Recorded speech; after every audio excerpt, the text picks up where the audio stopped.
ಹೆಮ್ಮೆಯಿಂದ ಹೇಳಲಿಕ್ಕೆ ಬಯಸ್ತೇನೆ. ಅದರ ಒಂದು ನೆನಪಿನ ದ್ಯೋತಕವಾಗಿ ಇವತ್ತು ನಾವು 50 ವರ್ಷದ ಸಂಭ್ರಮವನ್ನ ಆಚರಣೆ ಮಾಡ್ತಾ ಇದ್ದೇವೆ. ಇಂದಿರಾ ಗಾಂಧೀಜಿಯವರ ಒಂದು ಪರಿಕಲ್ಪನೆ, ಇಂದಿರಾ ಗಾಂಧೀಜಿಯವರ ಆಸೆ ಏನಾಗಿತ್ತು ಅಂತಂದ್ರೆ, ಬಡವರ ಮಕ್ಕಳು ಕೂಡ, ನಮ್ಮ ಭಾರತ ದೇಶದಲ್ಲಿ ಬಡತನ ಬಹಳಷ್ಟು ಇತ್ತು 50 ವರ್ಷದ ಹಿಂದೆ. ಬಡವರ ಮಕ್ಕಳು ಆರೋಗ್ಯವಾಗಿ ಬೆಳಿಬೇಕು, ಪೌಷ್ಟಿಕ ಆಹಾರದ ಜೊತೆಯಲ್ಲಿ ಉತ್ತಮ ಗುಣಮಟ್ಟದ ಶಿಕ್ಷಣವನ್ನು ಹೊಂದಿ ಸಮಾಜಕ್ಕೆ, ರಾಜ್ಯಕ್ಕೆ, ರಾಷ್ಟ್ರಕ್ಕೆ ಉತ್ತಮ ನಾಗರಿಕರಾಗಬೇಕನ್ನುವಂಥ ಉದ್ದೇಶದಿಂದ, ಮಹತ್ವಾಕಾಂಕ್ಷೆಯಿಂದ ಈ ಒಂದು ICDS ಪ್ರೋಗ್ರಾಮನ್ನು ತೆಗೆದುಕೊಂಡು ಬಂದರು.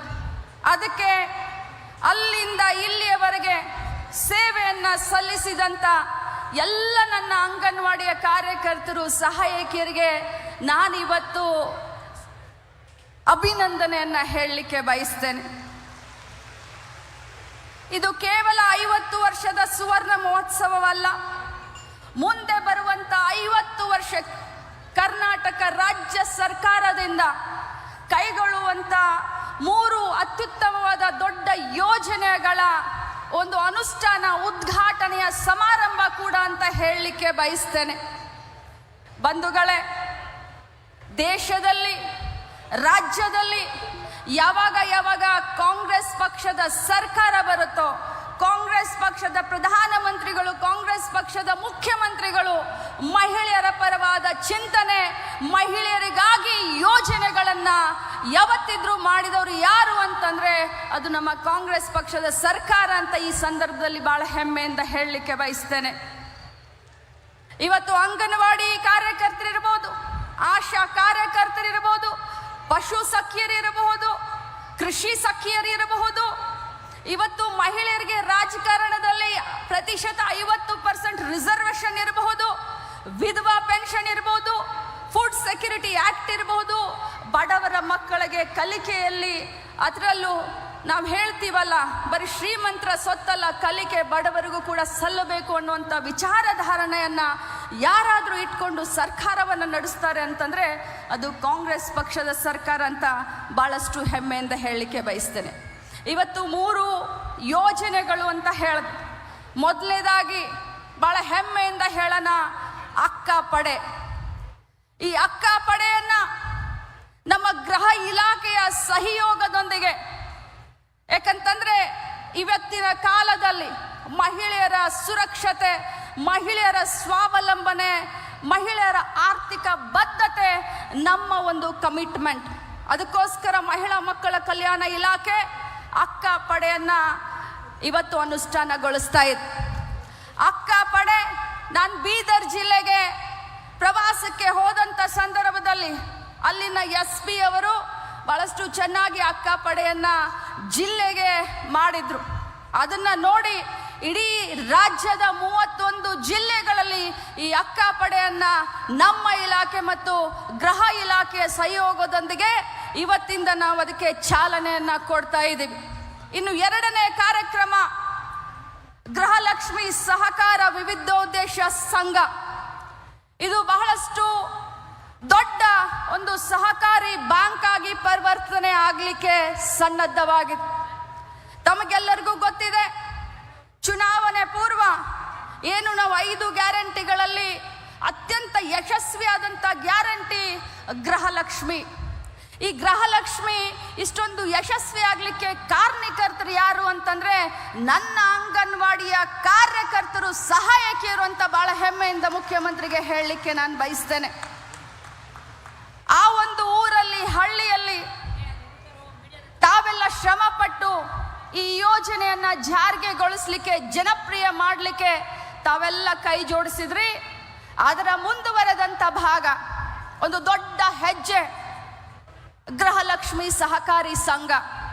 ಪ್ರತಿಯೊಬ್ಬರು ಕೂಡ 1,26,00,000 ಏನು ಗೃಹಲಕ್ಷ್ಮಿ ಫಲಾನುಭವಿಗಳಿದ್ದಾರೆ, ಅವ್ರನ್ನೆಲ್ಲರನ್ನೂ ಕೂಡ ಈ ವೇದಿಕೆಯ ಮುಖಾಂತರ ನಾನು ಮನವಿಯನ್ನ ಮಾಡ್ತೀನಿ, ಬನ್ನಿ ಗೃಹಲಕ್ಷ್ಮಿ ಸಹಕಾರಿ ಸಂಘದಲ್ಲಿ ತಮ್ಮನ್ನು ತಾವು ನೋಂದಣಿ ಮಾಡಿಕೊಂಡು ಸದಸ್ಯರಾಗಿ.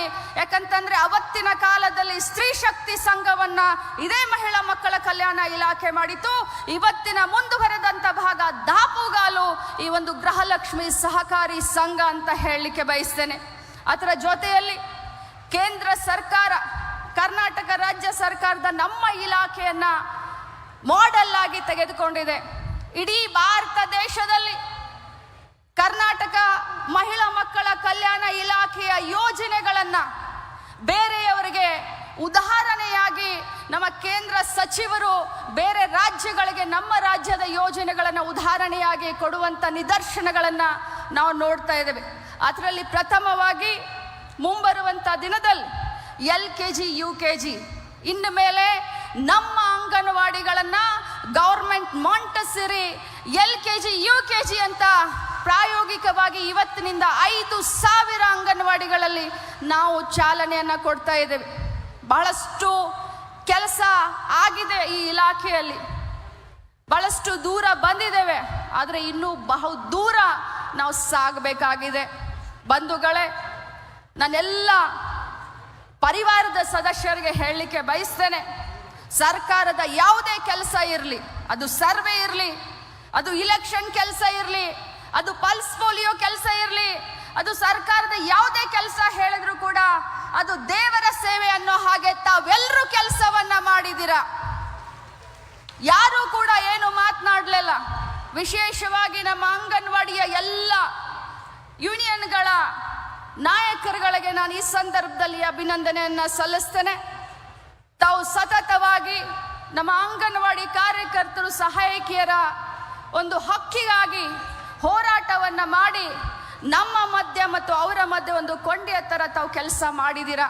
ಮುಂಬರುವಂತ ದಿನದಲ್ಲಿ ಮಾನ್ಯ ಮುಖ್ಯಮಂತ್ರಿಗಳು ತಮ್ಮೆಲ್ಲರ ಗೌರವಧನವನ್ನ 1,1,000 ರೂಪಾಯಿ ಈಗಾಗಲೇ ಏರಿಕೆ ಮಾಡಿದ್ದಾರೆ. ಮುಂಬರುವಂತ ದಿನದಲ್ಲಿ ಇಬ್ರು ಇಲ್ಲೇ ಇದ್ದಾರೆ, ಮುಖ್ಯಮಂತ್ರಿಗಳು ಉಪಮುಖ್ಯಮಂತ್ರಿಗಳು ಇಲ್ಲೇ ಇದ್ದಾರೆ. ನಾನು ತಮ್ಮ ಧ್ವನಿಯನ್ನ ಅವ್ರಿಗೆ ಹೇಳಲಿಕ್ಕೆ ಬಯಸ್ತೇನೆ. ಬಹಳಷ್ಟು ಶ್ರದ್ಧೆಯಿಂದ ನನ್ನ ಪರಿವಾರದ ಸದಸ್ಯರು ಕೆಲಸ ಮಾಡಿದ್ದಾರೆ. ಅವರ ಗೌರವಧನವನ್ನ ಇನ್ನೂ 1,1,000 ಜಾಸ್ತಿ ಮಾಡಿ ಕೊಡಬೇಕು ಅಂತ ವಿನಮ್ರತೆಯಿಂದ ಅವ್ರನ್ನ ನಾನು ಕೇಳ್ಕೊಳ್ತೇನೆ. ತಮ್ಮ ಸೇವೆಗೆ ಬೆಲೆ ಕಟ್ಟಲಿಕ್ಕೆ ಸಾಧ್ಯವಿಲ್ಲ ಬಂಧುಗಳೇ, ಆದರೆ ತಮ್ಮ ಸೇವೆಗೆ ಗೌರವಿಸುವಂತ ಪ್ರಾಮಾಣಿಕ ಪ್ರಯತ್ನವನ್ನ ಖಂಡಿತ ನಾನು